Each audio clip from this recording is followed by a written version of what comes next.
RX bars come in 14 delicious flavors like mango, pineapple, chocolate chip, peanut butter, and other seasonal flavors. RX bars are gluten-free, soy-free, and free of artificial flavors and preservatives.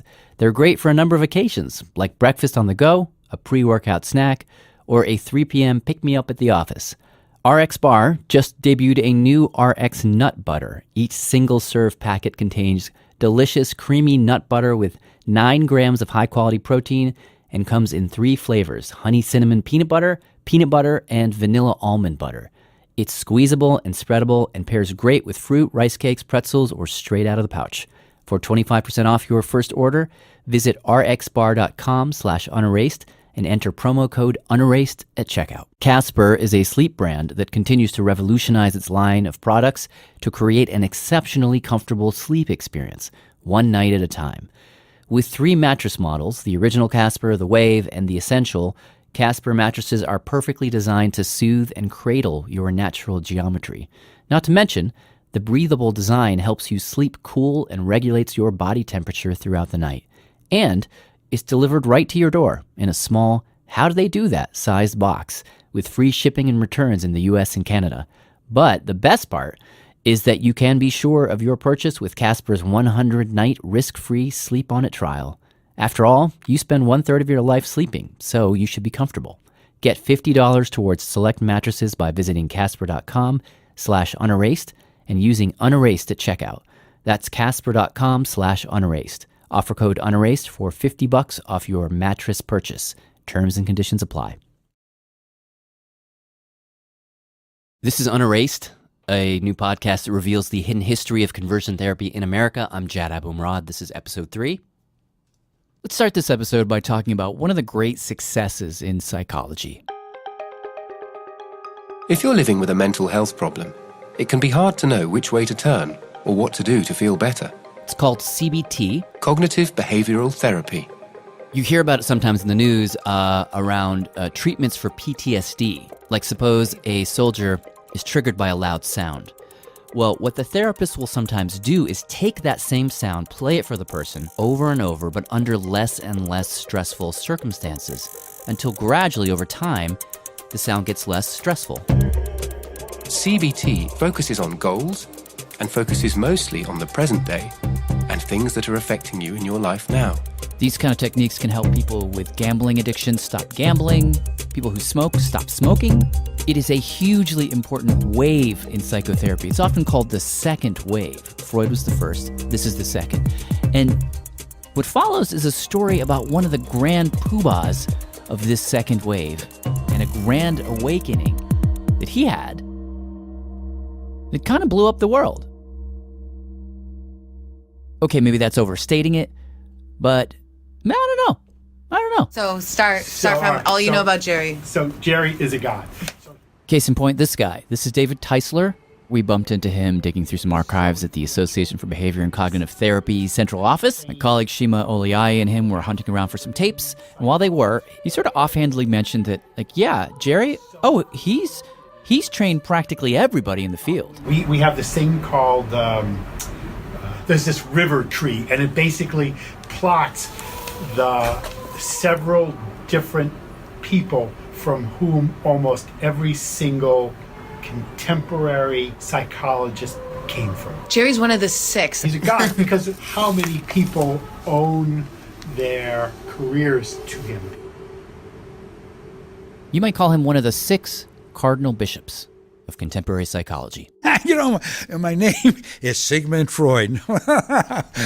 It's Gerald, G-E-R-A-L-D, middle initial C, last name Davison, D-A-V-I-S-O-N, professor of psychology, University of Southern California. Jerry eventually finds himself one day working in a ham factory. For me, that's wonderfully different. In a ham? Did you say like ham and eggs?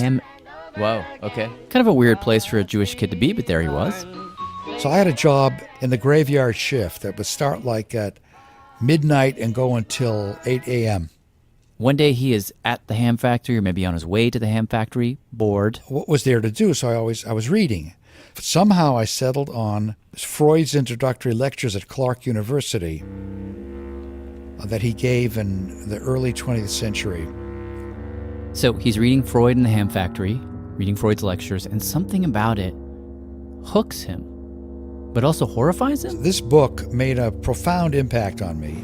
I started my professional activity as a neurologist, trying to bring relief to my neurotic patients. Okay, so this is Freud that you're hearing right now. Don't know what the hell he's saying. Apparently this is the only recording of him that exists. About the unconscious. He's talking about the unconscious. You can kind of make that word out. Neurose. And Jerry says the whole idea that you could like peel back the layers of a human psyche. It was absolutely, almost voyeuristically fascinating. At the same time, he says, I felt like some of the things Freud was saying Out of these findings, were just kind of weird. How can Freud say, if you dream of a train going into a tunnel, you're really dreaming of having sex with your mother? Anyhow, something about the book both intrigued and enraged him enough that he goes to Stanford and then Stony Brook, and to make a long story short, ends up standing at exactly the right place where many streams converge to create the first real upending of Freud, the behavioral therapy revolution. Previously, it had been all about dreams and the subconscious. Now it was scientific. It was about experiments. And, the basic question. How do you sit with a suffering human being and help them? How do you make someone happier, less anxious, less depressed? Do you remember the first patients you started seeing? Yeah, it was the so-called YAVIS, YAVIS, Y-A-V-I-S. It's another acronym called Young, I don't know what the A stand for, able or attractive. But the YAVIS patient it's the patient who We're looking it up for you. Hold on. It is. Okay. It is a term psychotherapists use to describe the young, attractive, verbal, intelligent, and successful. That's it.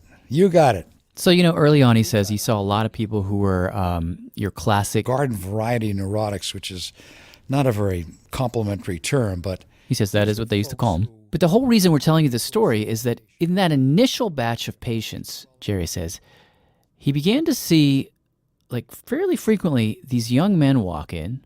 They were mostly young men who complained that they were sexually attracted to other men, and they really wished they weren't. That's right. He says he can't remember how many exactly walked in, maybe somewhere between 4 and a dozen. I'm trying to think of, they all came, and I supervised some cases in the training clinic at Stony Brook. They all came because they weren't happy and they wanted to change. They wanted you to turn them from gay to straight. Yeah. And not wanting to, impose my heterosexual values on them. Some would say my heterosexist values on them. I would check it out with them. Can you tell me a little bit about what your living situation is like, your social life and whatnot, your friends and that sort of thing? Well, I've got an apartment off campus. I live by myself. Uh-huh. And in fact, the You film lived by yourself last year, too? where I really role-played myself. I wasn't acting, but we did have a graduate student play the role of a troubled homosexual young man who wanted to change. You'll see in that film a pretty reasonable rendition. Have you ever previously been to a therapist? No. You ever thought of going before to anybody? Yeah. Jerry says the film that he made, which you're hearing, is sort of a composite of all the cases that he saw of this kind. And what you see in the film is him in a suit, sitting in one chair. A couple feet away from him is a young man with big 70s hair, about the same I was age. kind of having trouble, And the guy explains that personal problems. that he's having trouble concentrating. Yeah, I'm having a lot of trouble getting down to work. It turned out that he was recently frightened by an intensification of his long-standing attraction to men. Jerry says initially he had no idea what to do with these cases. They were anxious, very depressed. These were folks who, the kind of people who could, commit suicide. He says he felt like he just had to help. That's what I was taught. And so, in the film, after maybe, 15 minutes, Jerry says to the guy, I'd like to outline for you a procedure.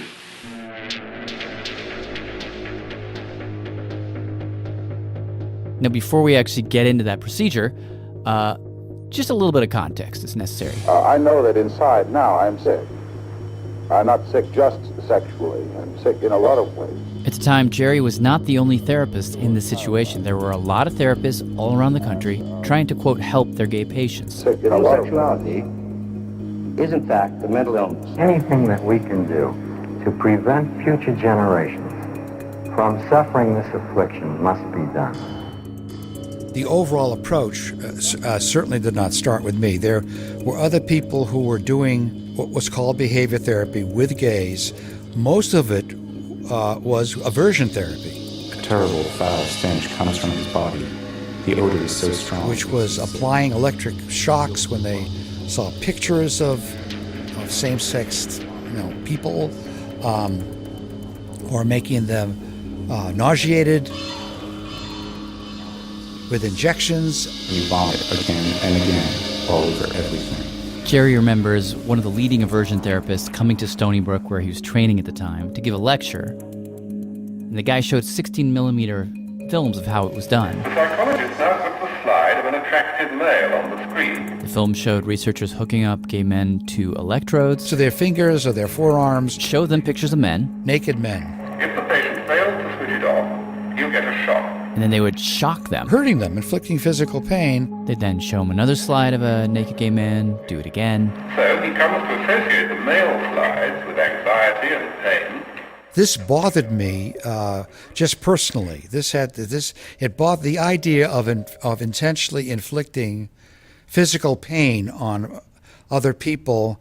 I just worried about it. It was cringeworthy. Interestingly, Jerry doesn't fault the researchers who administered those shocks. Picture they were like dentists before Novocaine. Pulling a tooth, I'm old enough to remember what going to the dentist was like to get a filling or getting a tooth pulled before there was Novocaine. Is that the right analogy, though? I mean, if your tooth hurts, you need to have it pulled. Well, here you don't need to have homosexuality pulled out of you. You may not think so, but if you're gay in the 1960s... Most Americans are repelled by the mere notion of homosexuality. And you're being haunted and discriminated against. The CBS News survey shows that 2 out of 3 Americans look upon homosexuals with disgust, discomfort, or fear. And being told that you're an evil person and you're disgusting. These people need help. And so what Feldman was trying to do... Feldman was a leading aversion therapist. He was the guy that showed that film. He was doing the best that he could, given what was available knowledge. You think they were just trying to help the patient? Yeah. That's why I don't demonize him.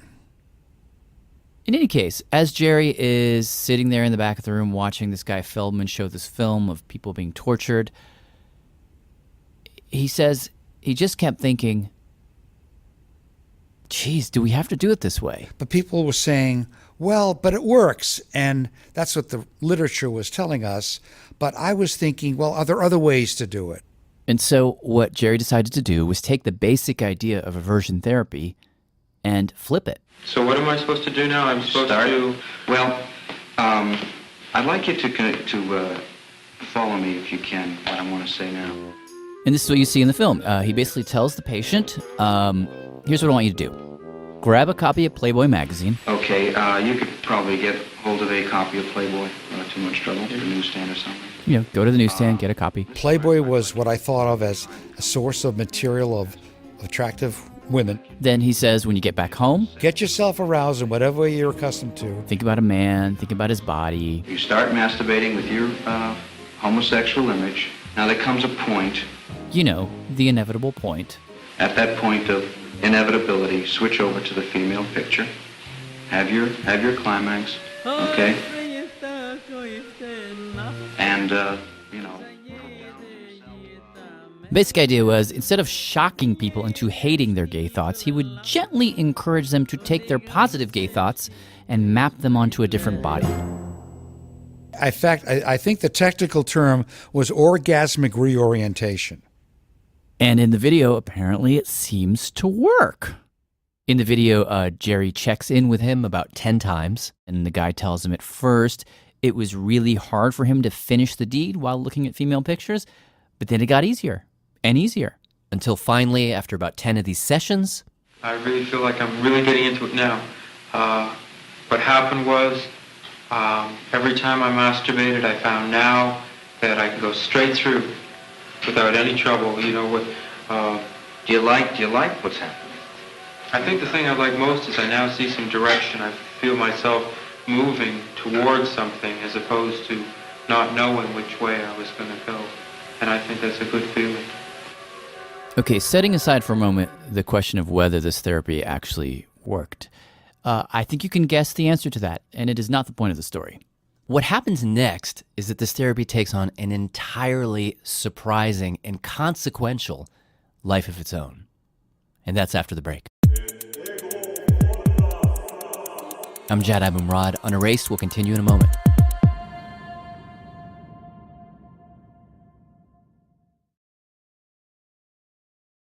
Listening to audiobooks brings us closer together, and there's no better place to listen than Audible. Audible has the largest selection of audiobooks on the planet, and now Audible members get even more. Exclusive audio fitness programs, audiobooks, and Audible originals with custom-made content. Start a 30-day trial and your first audiobook is free. Go to audible.com/unerased or text UnErased to 500-500. That's AUDIBLE.com/unerased or text UnErased to 500-500. You can do it with audiobooks. Care Of is a monthly subscription service that delivers personalized vitamin and supplement packs right to your door. Just take the fun online quiz and find out in 5 minutes what vitamins and supplements you specifically need. Then they'll be sent to you in easy-to-remember daily packs. There are even vegan and vegetarian options to match your dietary needs. For 25% off your first month of personalized Care Of vitamins, visit takecareof.com and enter UnErased. That's takecareof.com and enter UnErased for 25% off your first month of personalized Care Of vitamins. If you care about politics, women's rights, queer issues, and bootcut jeans, check out Throwing Shade. Throwing Shade is a weekly podcast that handles important topics and harrowing news with the perfect balance of hilarity and vulgarity. They cover everything from Rihanna's activism efforts to 90 Day Fiancé. It's hosted by Aaron Gibson and Brian Safi, plus the occasional guests like Jonathan Van Ness, Nina Parker, Trixie Mattel, and T.S. Madison. Entertainment Weekly calls Throwing Shade the perfect combination of silly, intelligent, cynical, and charming. And Fast Company says, sorry, Bill Maher, but there has never been a raunchier or funnier current affairs program. Check out Throwing Shade now and subscribe in your favorite podcast app like Apple Podcasts or Stitcher. I'm Jad Abumrad. This is UnErased. Let's get back to our story of Dr. Jerry Davison and the gay cure. It is in 1966-67. Jerry has pioneered this new kind of conversion therapy called orgasmic reorientation. He's made a video about it. Shortly after making this video, Jerry found himself reading the very magazine implicated in his therapy. Naturally, reading it just for the articles, as they say. As they say. And I was reading the Playboy Forum. That's the section of the magazine where readers write letters, talk about stuff, voice concerns. And in the forum, this would have been around 1966 or 67, there were people writing in troubled by their homosexuality. Here's one we found. When I was in the hospital, the doctor told me there were very few cures for cases like mine, and I should try to adjust my condition. Well, being a card-carrying behavior therapist, I wrote a letter. You wrote a letter to Playboy. It's crazy, isn't it? And I said, actually, there are new procedures for helping gay men become less gay. It comes from behavior therapy, and I don't know what else I wrote. Well, they printed it. What ensued in the Playboy Forum over the course of many issues, many years in fact, was a vigorous back and forth. Jerry's letter prompts a series of other letters, some positive, some negative, one in particular which calls out aversion therapy as this cruel thing, which then causes one of the world's leading aversion therapists, a guy by the name of David Barlow, to jump in and defend himself. He writes, "Our procedures are not torturous or the Inquisition, rather methods derived from experimental laboratories and carefully applied to consenting human beings to relieve some suffering." That letter prompts a famous gay activist, Frank Kameny, to jump in with his own response. He writes, "I find the August Playboy Forum letter of David H. Barlow offensive and illustrative not only of the failures of psychology and psychiatry in their approach to homosexuality, but also of the dangers of human engineering." Here's a weird fact. Kameny's letter was titled "Gay is Good," and just a few years later, post-Stonewall, "Gay is good." That phrase, "Gay is proud," would become the slogan of the entire gay rights movement. And this was maybe the first time that phrase was used. In the pages of Playboy, everyone raves about how interactive the internet is. People forget how interactive Playboy magazine was. Okay, so this is a little bit of a digression, but I think it's one so worth taking. That's James Peterson. I was senior staff writer / senior editor for Playboy magazine. He worked at Playboy from 1973 to 2003. He's sort of the institutional memory of the old Playboy. Last man standing, kind of. James reminded me, actually, truth is, I never even knew this to begin with, that Hugh Hefner's intent with Playboy wasn't just to show naked ladies. He had a whole philosophy that he actually spelled out in great detail. I call it the term paper that changed America. When Hefner was an undergraduate, the first Kinsey report on male sexuality came out. This research has been possible because some tens of thousands of people have cooperated. And it was a bolt from the blue. It changed Hefner's life. It came out, I think, 1948, and it described the range of male sexuality without judgment. Kinsey described males on a range of 1 to 5, from strictly heterosexual to strictly homosexual, but in the middle were something like 35% of American men had had a homosexual experience in their adolescence or early adulthood. So the straitjacket was released. And what struck Hefner... This, to me, is the value of Kinsey, that indicated for the first time statistically the great disparity. Was this dissonance that existed between our professed beliefs and the actual actions of society. Between sex laws versus what people were actually doing. This is one good reason for questioning some of the old morality. And so when Hefner started Playboy, along with the magazine and Playmates, and along with all of the televised parties from the Playboy Mansion, And welcome, I'm Hugh Hefner, your host. We're glad you're here too. along with all that, James says he wrote this constant stream of essays.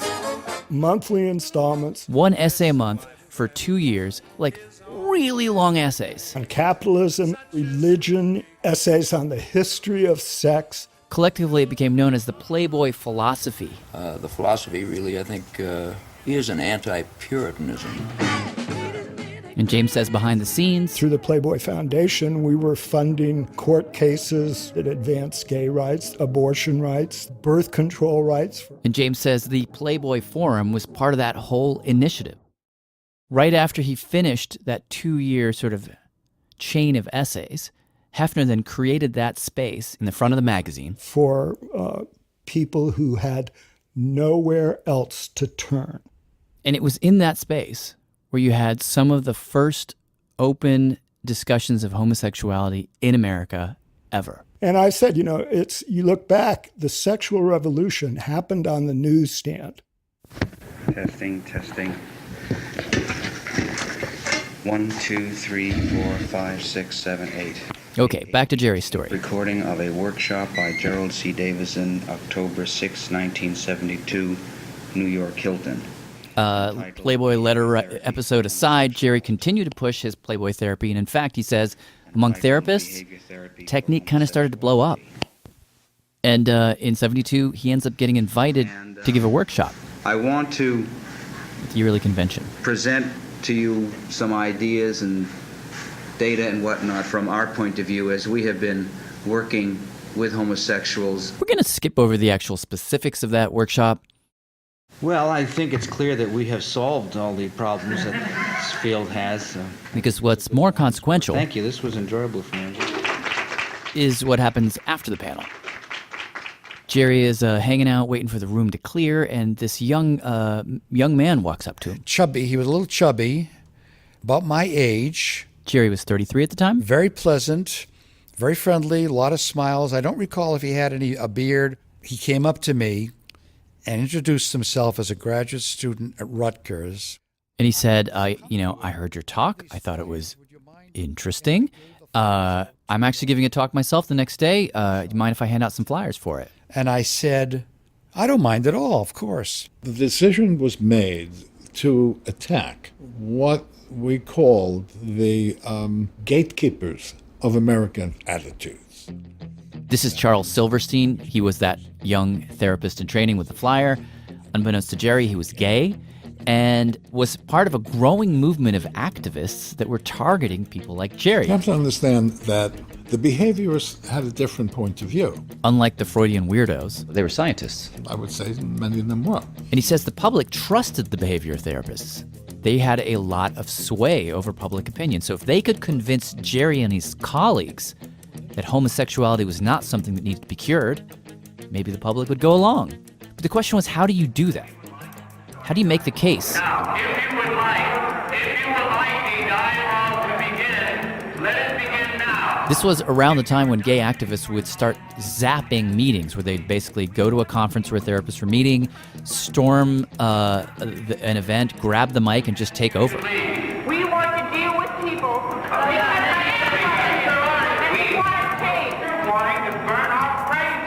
Charlie's sense was that this gonzo approach was not going to convince the people that needed convincing, like Jerry. And so when he approached Jerry after that workshop... Very polite and friendly. Simply handed him a flyer, said, hey, me and a few folks are doing a thing, come by. See, Charlie says he just had a sense. His heart was in the right place.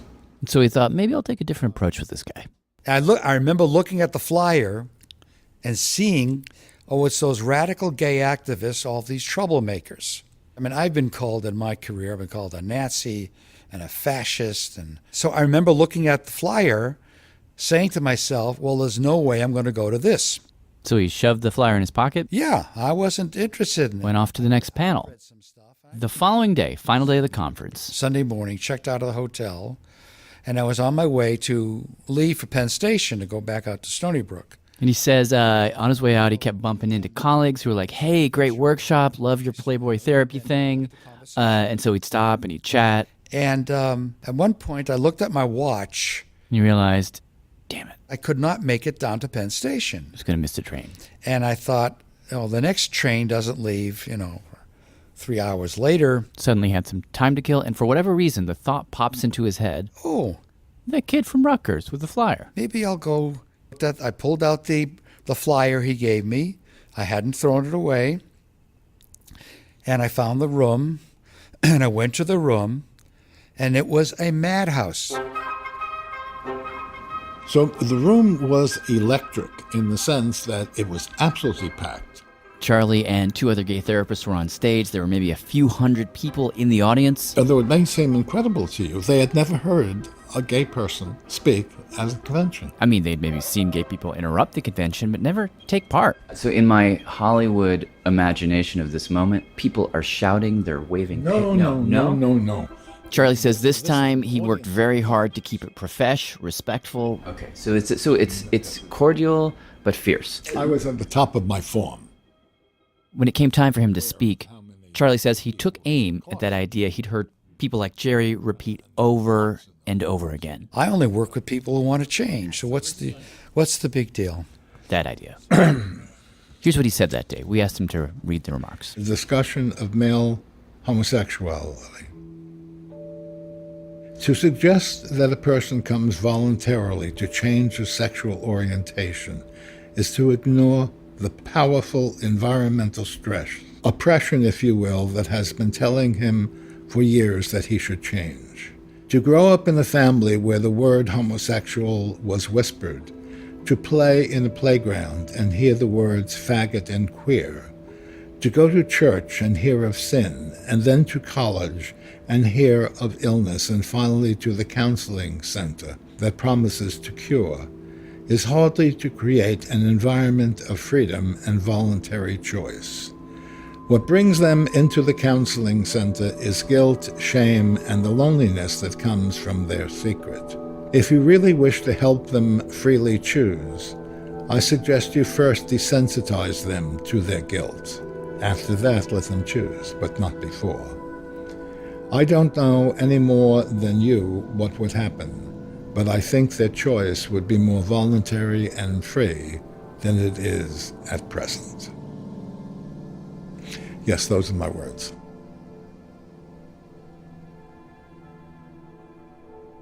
Do you remember how those words hit you? It affected me very deeply. It affected me very deeply.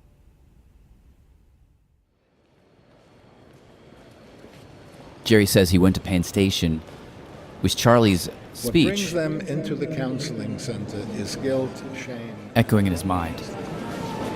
45 feet forward, leaving track 17. He says he got on the train back to Stony Brook, sat there staring out the window at the scenery, thinking. So I was running through the whole talk desires, and action, in my head. and to feel comfortable with their sexuality. After that, let them choose, but not before. And he says by the time he got to Stony Brook, he felt something change in him.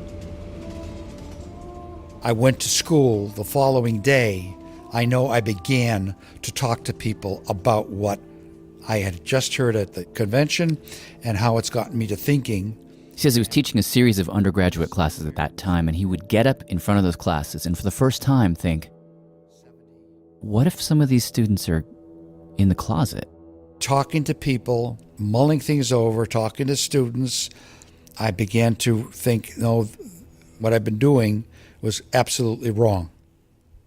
Meanwhile, his film on the Playboy therapy was still making the rounds, still gaining converts. Oh, yeah. People love the film.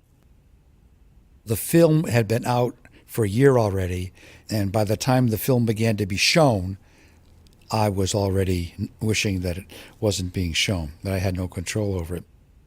1973, a couple months after that convention, Jerry gets nominated as the president of the AABT, the gigantic organization that had thrown the conference he just attended. He becomes one of the youngest presidents ever. And the following year, he was due to give the presidential address. This is where things come to a head. The conference that year was held in Chicago. It came at a time of great fervor and foment. He says in the days and months leading up to the conference, people on the radical left were calling us fascists and Nazis, and they were publishing circulars with our home addresses. Someone published your home address? Absolutely. I was president of the association at the time. I remember we all had walkie-talkies, and we hired plainclothes people and Chicago police because we were that afraid of violence. Set the scene. When you give the speech, how big is the room? Big room. Big ballroom. A couple hundred people? 1,000. And these are all therapists? Yeah. And how are you feeling before the speech? Very nervous. Terrified.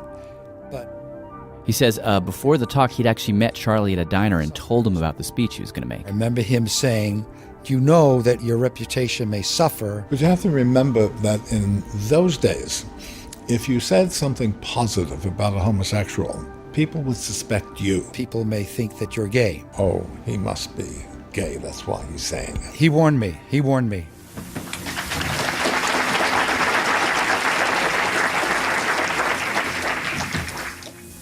Colleagues and my friends, I want to make plain, if not perfectly clear, that I am speaking only for myself on an ethical issue that impinges importantly on our therapy enterprise. Jerry began the talk by telling the audience, I wish today to voice some concerns I have been wrestling with for over 3 years. That he's troubled. Surrounding the way behavior therapists, and for that matter all other therapists, have been approaching homosexuality. That he, like a lot of the therapists in the audience, have been approached by clients, gay men mostly, who want their help to be made straight. People who relate to us that they are troubled by their homosexual behavior or feelings. But then he asks Silverstein's question. What does it actually mean to help these people? As Silverstein put it at the AABT convention 2 years ago in a discussion of male homosexuality, and let me quote again, to suggest that a person comes voluntarily to change his sexual orientation is to ignore the powerful environmental stress, oppression, if you will, that has been telling him for years that he should change. To grow up in a family where the word homosexual was whispered. He quoted you in that speech. Yeah. What was that like? I was quite pleased. Continuing the quote from Silverstein. What brings them into the counseling center is guilt, shame, and the loneliness that comes from their secret. In other words, Silverstein suggests that we must go back in the causal network and ask ourselves as determinists, what are the determinants of the client asserting to you that he or she wants to change? Jerry then delivers the simple point, which is that the problem that these people are asking us to solve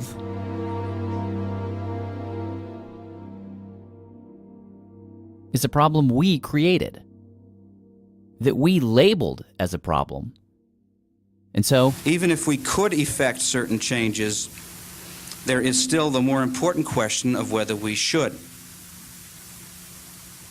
I believe we should not.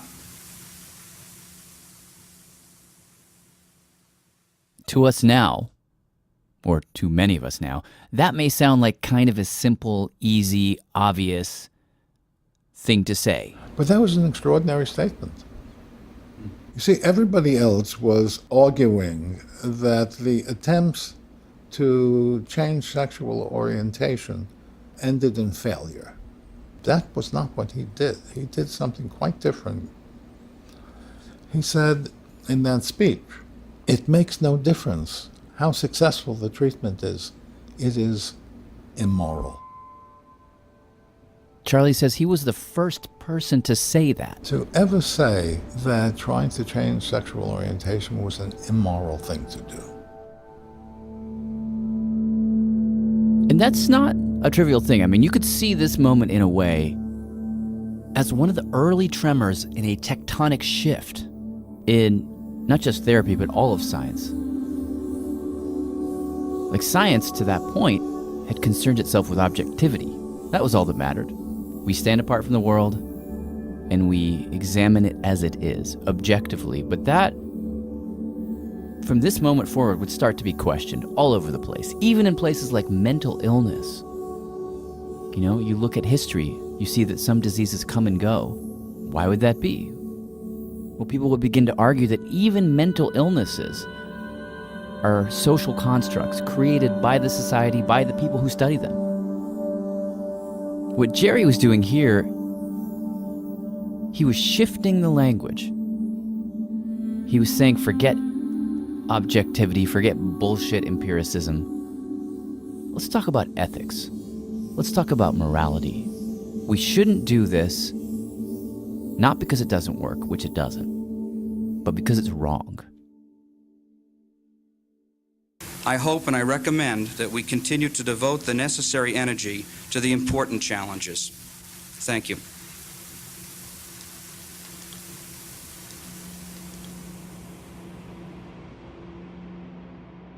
You write about that moment, like as you were talking about how like the air felt in that moment. You write, friends commented afterwards that one gets that kind of silence when everyone in a room full of 1,000 people stops breathing at the same time. Yeah, exactly right. I remember that. I just remember that, like, what are they going to do when I say this? And it turned out that what they were doing was holding their breath. They do eventually clap. But afterwards, Jerry says, at the reception, he walked in and it was like parting the Red Seas. Nobody wanted to talk to him. They're all looking at me. And I remember one person, I will not name him, he came over to me and shook my hand, then he bent over and gave me a kiss on the cheek. Well, didn't you like that? Oh, like And he was making a point to say you must be gay because you said those things? Yeah. And I said, screw you. So it took a while to get the peeps on board. But they did start to come around and get on the right side of history. And it's not a straight line by any means, but there is a line that you can draw between Charlie's words coming out of Jerry's mouth and the epically huge decision that the psychiatric community as a whole would make to remove homosexuality as a mental illness from the DSM, that big Bible of mental illnesses. Jerry's speech happened right at that beginning point, when science was just starting to wash its hands of the whole idea of a gay cure.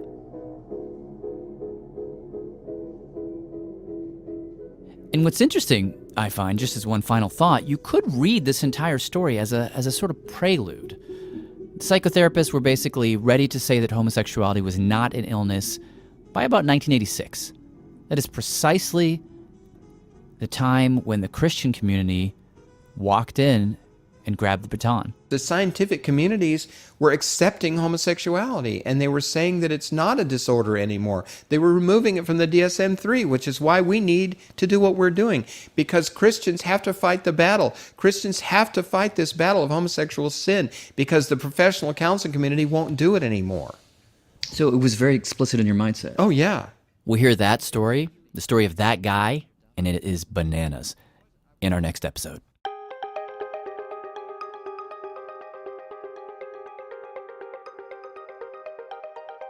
The UnErased team is Kat Aaron, Shima Oliai, David Craig, Garrett Conley, and Alice Quinlan. Our executive producer is Michael Elsesser. We had production help from Liza Yeager. Thank you to Marvin Goldfried, Michael Grand-Sobel, Christy Hefner, and a huge, huge thanks to Charles Francis and Pate Feltz at the Madison Society of DC for turning us on to this story. Thanks also to Carrie Roberts and everybody at Anonymous Content.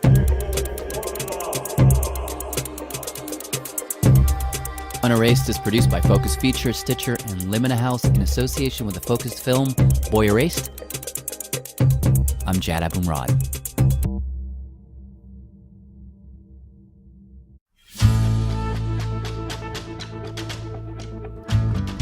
I mean, it's not like a brutal murder during the course of an armed robbery was a routine daily event in this part of the state, right? This is something that happened very, very infrequently.